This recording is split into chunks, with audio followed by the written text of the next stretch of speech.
Election കഴിഞ്ഞതോടെ പത്തനംതിട്ട CPM-ൽ പൊട്ടിത്തെറി. റാന്നിയിലെ പ്രമോദ് നാരായണന്റെ സ്ഥാനാർത്ഥിത്വത്തെ വിമർശിച്ച് CPM ജില്ലാ കമ്മിറ്റി അംഗം റോഷൻ റോയ് മാത്യു. പോളിംഗ് കുറഞ്ഞതിന് കാരണം റാന്നിക്കാർ അല്ലാത്ത സ്ഥാനാർത്ഥികൾ മത്സരിച്ചതുകൊണ്ടാണെന്നാണ് സമൂഹ മാധ്യമത്തിലൂടെയുള്ള വിമർശനം. വിവരങ്ങളുമായി ഗോകുൽ രമേശ് ഒപ്പം ചേരുന്നു. ഗോകുൽ, അവിടെ CPM വലിയ ആശങ്കയിലാണ്. ഇപ്പോൾ ആറന്മുളയിലടക്കം വലിയ ആശങ്കയാണ്. തിരുവല്ലയിൽ BJP-യുടെ മുന്നേറ്റം നമ്മൾ കണ്ടതാണ്. അങ്ങനെ അപ്പാടെ ആശങ്കയുടെ നടുവിലാണ് അവിടെ CPM. അപ്പോഴാണ് റാന്നിയിലെ കഥ പുറത്തു വരുന്നത്. ഈ റാന്നിയിൽ പ്രമോദ് നാരായണൻ മത്സരിച്ചത് കൊണ്ട് പോളിംഗ് കുറഞ്ഞു എന്ന് പരോക്ഷമായി റോഷൻ റോയ് മാത്യു പറയണമെങ്കിൽ ഈ വിഷയം ഇതിനു മുൻപേ അവിടെ ഉണ്ടാകണമല്ലോ. അണികൾക്കിടയിൽ അങ്ങനെ ഒരു ആരോപണമോ പ്രതിസന്ധിയോ ഒക്കെ ഉണ്ടാക്കിയിട്ടുണ്ടാകണമല്ലോ, അല്ലേ? തീർച്ചയായിട്ടും കൃഷ്ണരാജ്, അതായത് ഈ പ്രമോദ് നാരായണനെതിരായിട്ട് പാർട്ടിക്കുള്ളിൽ തന്നെ, മുന്നണിക്കുള്ളിൽ തന്നെ വലിയ വികാരം നിലനിൽക്കുന്നു എന്നുള്ളതാണ് ഈ പ്രതികരണത്തിൽ നിന്ന് മനസ്സിലാക്കേണ്ടത്. നിലവിൽ ഈ റാന്നിയിൽ കേരളത്തിലെ തന്നെ ഏറ്റവും കുറവ് പോളിംഗ് ശതമാനം രേഖപ്പെടുത്തിയിട്ടുള്ള ഒരു മണ്ഡലമായിരുന്നു റാന്നി. 68.98% മാത്രമായത് റാന്നിയിലെ പോളിംഗ്. ഈ പോളിംഗ് കുറയാനുള്ള കാരണമാണ് ഈ റോഷൻ റോയ് മാത്യു, CPM-ന്റെ പത്തനംതിട്ട ജില്ലാ കമ്മിറ്റി അംഗവും DYFIയുടെ സംസ്ഥാന വൈസ് പ്രസിഡന്റും ഒക്കെ ആയിട്ടുള്ള നേതാവാണ്.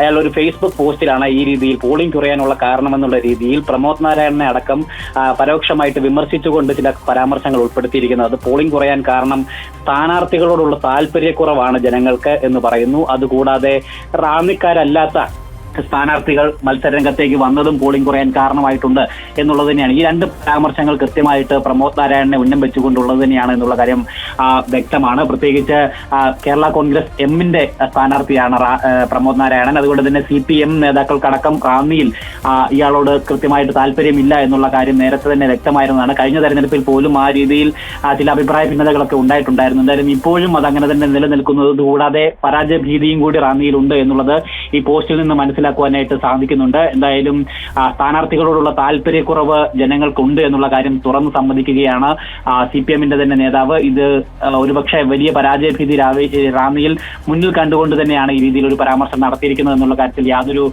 സംശയമില്ല. ഇതിനോടൊപ്പം മറ്റു ചില കാരണങ്ങൾ കൂടി ഈ റോഷൻ റോയ് മാത്യു ഫേസ്ബുക്കിൽ പങ്കുവെക്കുകയും ഒക്കെ തന്നെ ചെയ്തിട്ടുണ്ട്. ഒരു ശക്തമായ രാഷ്ട്രീയ മത്സരം നടന്നിട്ടില്ല റാന്നിയിലെന്നും, ഒപ്പം ഈ തെരഞ്ഞെടുപ്പ് സംവിധാനത്തിന്റെ വിശ്വാസ്യതക്കുറവ്, അങ്ങനെ തുടങ്ങി 7ഓളം കാരണങ്ങളാണ് ചൂണ്ടിക്കാണിക്കുന്നത്. പക്ഷെ അതിൽ ഈ രണ്ട് കാരണങ്ങളാണ്. ഒന്ന്, സ്ഥാനാർത്ഥികൾ റാന്നിക്ക് പുറത്തു നിന്നുള്ളവരാണ്. ഒന്ന്, സ്ഥാനാർത്ഥികളോടുള്ള താല്പര്യക്കുറവ്. ഈ രണ്ട് കാരണങ്ങൾ അത് കൃത്യമായിട്ട് നിലവിലെ സിറ്റിംഗ് MLA-യും ഒപ്പം LDF-ന്റെ സ്ഥാനാർത്ഥിയുമായിട്ടുള്ള പ്രമോദ് നാരായണനെ ഉന്നം വെച്ചുകൊണ്ട് തന്നെയായിരുന്നു എന്നുള്ളത് തന്നെയാണ്. എന്തായാലും ഒരു ജില്ലാ കമ്മിറ്റി അംഗത്തിന്റെ ഭാഗത്തു നിന്ന് തന്നെ ഈ രീതിയിലൊരു പരാമർശം വന്നത് പാർട്ടിക്കുള്ളിൽ വലിയ പൊട്ടിത്തെറിക്ക് കാരണമായിട്ടുണ്ട്. എന്തായാലും വരുന്ന ദിവസങ്ങളിൽ എന്തെങ്കിലും തരത്തിലുള്ള നടപടികൾ ഇതുമായി ബന്ധപ്പെട്ട് പാർട്ടി തലത്തിൽ ഉണ്ടാകുമോ എന്ന് കണ്ടറിയേണ്ടതുണ്ട്. ഗോകുൽ, ഒരു നിലപാട് ഒരാൾ വിളിച്ചു പറയണമെങ്കിൽ അവിടെ LDF-നെ സംബന്ധിച്ചിടത്തോളം പാടില്ലാത്തത് സംഭവിക്കാനുള്ള സാധ്യത കൂടിയല്ലേ തെളിയുന്നത്?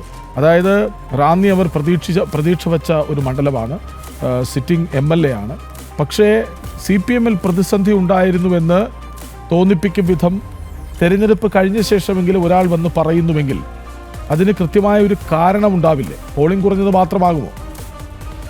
അല്ല, തീർച്ചയായിട്ടും അത് തന്നെയാണ്. അവരുടെ ഈ തെരഞ്ഞെടുപ്പിന് ശേഷമാണ് ഇങ്ങനെ ഒരു ഫേസ്ബുക്ക് പോസ്റ്റ് ഇട്ടിരിക്കുന്നത്. അതുകൊണ്ട് തന്നെ തെരഞ്ഞെടുപ്പ് കണക്കുകൾ അവലോകനം ചെയ്തതിന് ശേഷം, പാർട്ടി തലത്തിൽ വിശകലനം ചെയ്തതിന് ശേഷം തന്നെയാണ് ഈ പോസ്റ്റ് വന്നിരിക്കുന്നത് എന്നുള്ളത് മനസ്സിലാക്കുവാൻ സാധിക്കുന്നു. അങ്ങനെയാണെങ്കിൽ റാന്നിയിൽ ഉണ്ടാകാൻ പോകുന്ന തിരിച്ചടി അത് മുന്നിൽ കണ്ടുകൊണ്ട് തന്നെയാണ്, അത് വിലയിരുത്തലിൽ തെളിഞ്ഞതിന്റെ അടിസ്ഥാനത്തിൽ തന്നെയാണ് എന്തായാലും ഈ രീതിയിൽ അഭിപ്രായ ഭിന്നതകളും പുകയും ഒക്കെ ഉയർന്നു തുടങ്ങിയിരിക്കുന്നത് എന്ന് തന്നെ നമുക്ക് മനസ്സിലാക്കുവാനായിട്ട് സാധിക്കുന്നുണ്ട്.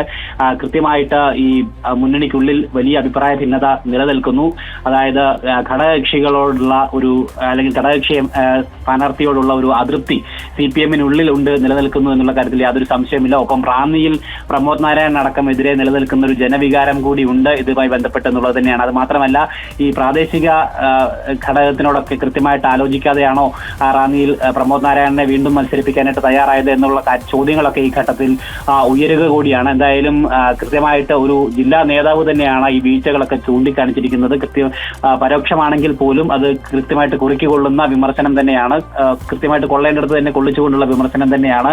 അത് ഉദ്ദേശിച്ചത് ആരെയാണ് എന്നുള്ള കാര്യം പരസ്യമായിട്ട് വ്യക്തമായതുമാണ്. എന്തായാലും പാർട്ടിക്കുള്ളിലോ മുന്നണിക്കുള്ളിലോ ഇനി ഏതെങ്കിലും തരത്തിലുള്ള നടപടികൾ ഇതുമായി ബന്ധപ്പെട്ടുണ്ടാകുമോ എന്നറിയത്തില്ല. എങ്കിൽ പോലും വരുന്ന വലിയ ചർച്ചകൾക്ക് ഇത് ഇടയാക്കിയേക്കാനുള്ള സാധ്യത കൂടി കണക്കാക്കുന്നുണ്ട്. ഒപ്പം ഈ രീതിയിൽ മറ്റ് മണ്ഡലങ്ങളിൽ കൂടി അതൃപ്തി നിലവിൽ നിലനിൽക്കുന്നുണ്ട്. പരസ്യമായിട്ട് വന്നിട്ടില്ലെങ്കിൽ കൂടിയിട്ടും വലിയ അതൃപ്തി, പ്രത്യേകിച്ച് മുമ്പ് സൂചിപ്പിച്ചതുപോലെ തന്നെ ആറന്മുള മണ്ഡലത്തിലും ഒക്കെ തന്നെ വീണ ജോർജിന്റെ ഒക്കെ സ്ഥാനാർത്ഥിത്വം വലിയ വിവാദമായിരുന്നു. പ്രത്യേകിച്ച് അത്രമാത്രം പരാജയപ്പെട്ട ഒരു MLA ആയിരുന്നു വീണ ജോർജ് എന്നുള്ള കാര്യം പാർട്ടിക്കാർ തന്നെ സമ്മതിക്കുന്നതാണ്. അതുകൊണ്ട് വീണ്ടും വീണയെ തന്നെ അവിടെ മത്സരിപ്പിക്കാനുള്ള മുന്നണിയുടെ തീരുമാനമൊക്കെ അവിടുത്തെ പ്രാദേശിക ഘടകത്തിനുള്ളിൽ വലിയ വിവാദങ്ങൾക്കും എതിർപ്പുകൾക്കും ഒക്കെ കാരണമായിട്ടുണ്ടായിരുന്നു. അങ്ങനെ പത്തനംതിട്ട ജില്ലയിൽ എല്ലാ മണ്ഡലങ്ങളിലും സമാനമായി തന്നെ ഇടതുമുന്നണി വലിയ അതൃപ്തിയിലൂടെയൊക്കെയാണ് ഈ തെരഞ്ഞെടുപ്പിനെ നേരിട്ടത്. അസംതൃപ്തിയുടെയും വിഭാഗീയതയുടെയും ഒക്കെ ഇടയിൽ തന്നെയാണ് ഈ തെരഞ്ഞെടുപ്പിനെ നേരിട്ടത്. എന്തായാലും അതിന്റെ അലയൊലികൾ ഇപ്പോൾ തെരഞ്ഞെടുപ്പിന് ശേഷം പുറത്തു വന്നുകൊണ്ടിരിക്കുകയാണ്. പരസ്യമായിട്ടുള്ള വിമർശനങ്ങൾ ഉയർന്നു വന്നുകൊണ്ടിരിക്കുകയാണ്.